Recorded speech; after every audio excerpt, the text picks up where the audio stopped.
शोर शराबे के बीच में अक्सर होता है असेंबलीज में विपक्ष द्वारा उस विषय को, जो विषय किसी भी तरीके से असेंबली में पेश नहीं किया जाना था, वो पेश किया गया, जो असेंबली के अधिकार क्षेत्र में ही नहीं था, और उसके ऊपर माननीय स्पीकर साहब द्वारा कोई डिबेट भी नहीं हुई, और ऑन द वॉइस उसका डिसीजन भी हो गया और वो रेजोल्यूशन पास हुआ। मैं उस रेजोल्यूशन की भी और जो तरीका इख्तियार किया गया, आज जम्मू कश्मीर यूटी की हमारी इस असेंबली में मैं कठोर शब्दों में इसकी भर्त्सना करता हूं, निंदा करता हूं। मित्रों, ये एक हमारी पार्लियामेंट के ऊपर क्वेश्चन मार्क जो है, सीधे तरीके पर जो एक रेजोल्यूशन पास किया गया, मैं पहले पैरे की एक लाइन आप लोगों के समक्ष पढ़ता हूं। Expresses concern over their unilateral removal. अब सबके ध्यान में रहना चाहिए कि 5 अगस्त 2019 को 370 जब निरस्त हुआ था, 35 से निरस्त हुआ था, वो कोई यूनिलेटरल डिसीजन नहीं था। 6 तारीख को वो राज्यसभा में जाता है और उसके ऊपर प्रॉपर डिस्कशन होने के बाद 370 जो था वो निरस्त हुआ, 35 से जो था वो मित्रों निरस्त हुआ। लेकिन आज जिस तरीके से असेंबली में इस विषय को रखा गया, ये हमारी पार्लियामेंट की भी जो है वो तौहीन है, ये ब्रीच ऑफ प्रिविलेज है। और इस प्रिविलेज में जो लोग भी, जिनके माध्यम से ये रेजोल्यूशन जो था वो असेंबली में रखा गया, जो लोग इसको सेकंड करने वाले थे, और उसके साथ साथ ऑनरेबल स्पीकर साहब भी, जिनके माध्यम से बगैर डिस्कशन के इस रेजोल्यूशन को जो है वो मित्रों पास किया गया। इसके ऊपर जो ब्रीच ऑफ प्रिविलेज है, डेफिनेटली इसके ऊपर एक्शन भी होना चाहिए, होगा भी। लेकिन मेरा मानना है कि जब हम लोग संवैधानिक तरीके से चुनकर आते हैं तो हमारे कार्य भी जो है संवैधानिक होनी चाहिए, असंवैधानिक नहीं होनी चाहिए। आज जिस तरीके का वातावरण आज जम्मू कश्मीर की असेंबली में बनाया गया, वो किसी भी तरीके से इस प्रदेश के हित में नहीं है। हम सब जानते हैं कि जो डिसीजन 5 अगस्त 2019 को हुआ था, वो एक इतिहास बन चुका है, और वो इतिहास के पन्नों में गई हुई कोई वस्तु जो है वो वापस नहीं आती। और असंवैधानिक तरीके से इस रेजोल्यूशन को जो है वो पास किया गया। मेरा मानना है कि जो एक्शन ब्रीच ऑफ प्रिविलेज के माध्यम से एक पार्लियामेंट में होना चाहिए, इस विषय को भी जो है वो होगा। और ये जो 370 जिसके बारे में आज और लगातार से लोगों के बीच में, आम जनता के बीच में आज ये एक डिस्कशन का विषय बन चुका है कि जो असेंबली इसको पारित करने की स्थिति में ही नहीं थी, उन्होंने इसको पारित किया, इस रेजोल्यूशन को पारित किया। आज इस विषय को आप लोगों के समक्ष में रखने के लिए आया था, और ये 370-35 से इतिहास का हिस्सा जो है वो बन चुके हैं, और वो वापस नहीं आने वाले। ये जिन लोगों ने इसको पारित किया है वो भी समझते हैं, और खास तौर पर जिस तरीके से माननीय स्पीकर साहब ने ये विषय रखा कि मैंने देखा कि कांग्रेस के लोग भी इसके समर्थन में थे। तो मेरा मानना है कि कांग्रेस को भी, जो अपने आप को नेशनल पार्टी कहती है, अपने आप को कहती है कि हम देश के हित में बात करते हैं, और जो रेजोल्यूशन लाया गया उसके हक में अगर उन्होंने समर्थन किया है तो उनको अपना स्टैंड भी जो है वो क्लियर करना चाहिए कि क्यों कर उन्होंने इस रेजोल्यूशन के हक में जो है वो वोट दिया है।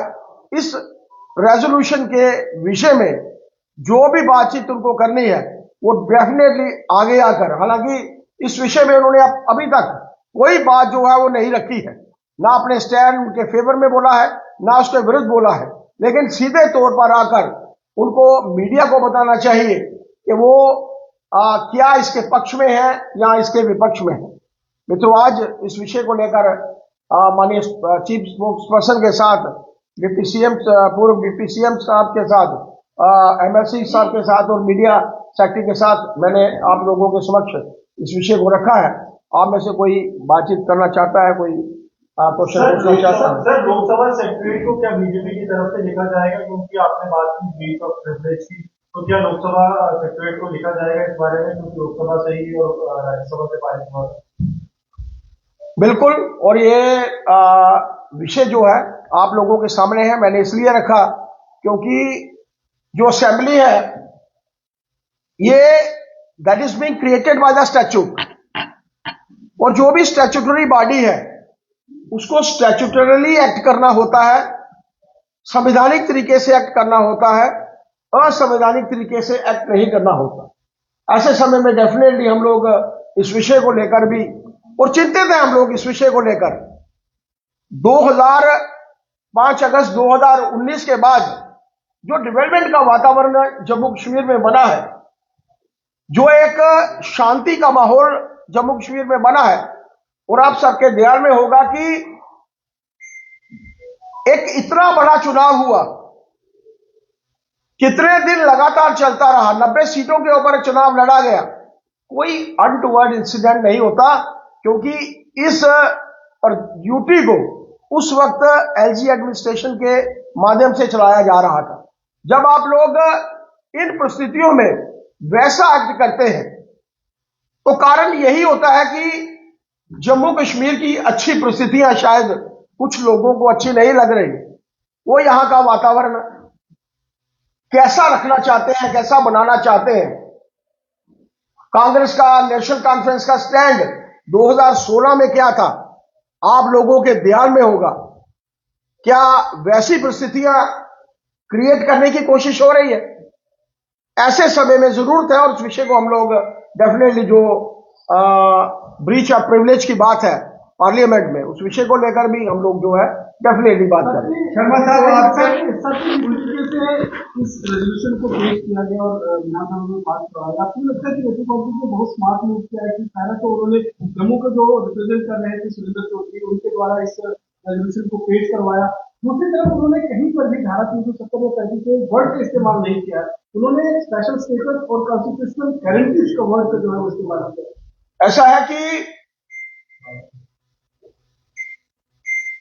जो लाइंस उन्होंने लिखी है, जो लाइन मैंने पढ़ी है, expresses concern over their unilateral removal,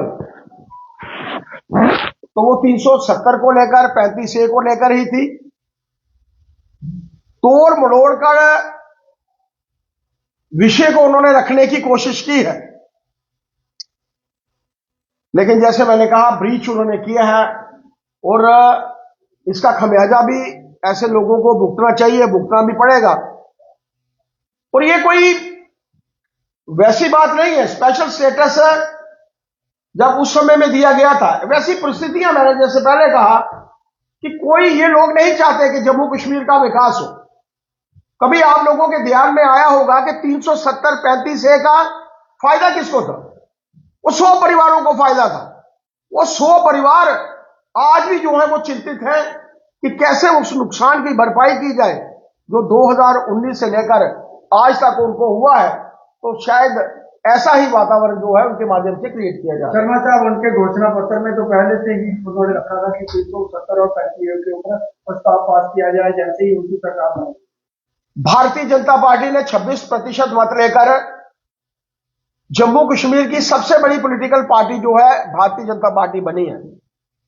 1,86,000 vote Bharatiya Janata party ने नेशनल कॉन्फ्रेंस से ज्यादा लिए। ऐसे समय में ये ठीक है उनके एजेंडे में था, लेकिन क्या उनके एजेंडे में वो ये बात समझते हैं? एक बार, 2 बार, 100 बार भी ये रेजोल्यूशन पास करेंगे यही मुख्यमंत्री थे जिन्होंने दिल्ली में कहा था कि केंद्र में वही सरकार है जिन्होंने 370 को 35A को निरस्त किया था। ऐसे समय में ऐसी तवक्को नहीं रखी जानी चाहिए। लोगों का ध्यान भटकाने के लिए उनके मैनिफेस्टो में था अगर, तो वो 3 चौथाई मत बहुमत लेते ना, 75% सीटें लेते ना, लेकिन वो मात्र 23% मत है उनका।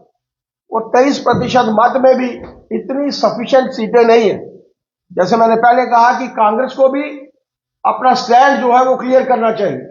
वो देश भर में चुनाव लड़ते हैं, वो मात्र जम्मू कश्मीर में चुनाव नहीं लड़ते। नेशनल कॉन्फ्रेंस तो मात्र छोटे से खित्ते को रिप्रेजेंट करती है, लेकिन कांग्रेस को अपना स्टैंड जो है इस विषय में क्लियर करना चाहिए। मेरा क्या सवाल है? स्पीकर पर आरोप लगाए जा रहे थे कि उन्होंने संयुक्त कार्रवाई नहीं की। आज स्पीकर साहब के हमने चुनाव वो कह रहे हैं कि मेरा तो काम ही यही है, मेरे पास कोई चीज आएगी तो मैं उसको पास करवाऊंगा। पास करना मैं कह सकता हूँ, मेरे को कोई एक्शन या बाकी नहीं दिखता है। इसे आप कैसे देखते? माननीय स्पीकर साहब, माननीय कविंदर जी भी स्पीकर हैं। 3-3.5 साल का अंतराल मुझे भी विधायक रहने का मौका मिला है। स्पीकर किसी पॉलिटिकल पार्टी का नहीं होता। वो चुनकर अवश्य आता है किसी पॉलिटिकल पार्टी से विधायक बनके, लेकिन जब वो कुर्सी पर बैठता है तो उसे एज ए जज एक्ट करना पड़ता है। क्या डिस्कशन करवाना उनका काम नहीं था? क्या विधायक का काम है, विपक्ष का काम है शोर करना? तो ऐसे समय में जब 370 निरस्त हुआ, 35A निरस्त करने की बात केंद्र में रखी गई थी, उन्होंने विपक्ष ने शोर डाला था, लेकिन क्या डिस्कशन नहीं हुई थी? उसमें प्रॉपर डिस्कशन हुई थी। दोनों हमारे हाउसेज में प्रॉपर डिस्कशन करने के बाद इसको 370 और 35A को निरस्त किया गया था। और ऐसे समय में स्पीकर साहब ने भी, जैसे मैंने कहा, प्रिविलेज मोशन जो है वो लगेगा, जो ब्रीच ऑफ प्रिविलेज है, डेफिनेटली उसके ऊपर हम लोग भी बात रखेंगे और वो होना ही चाहिए, क्योंकि ये जो लोग चुनकर आते हैं उन्हें पता होना चाहिए कि कैसे हम लोगों को एक्ट करना है। Thank you very much.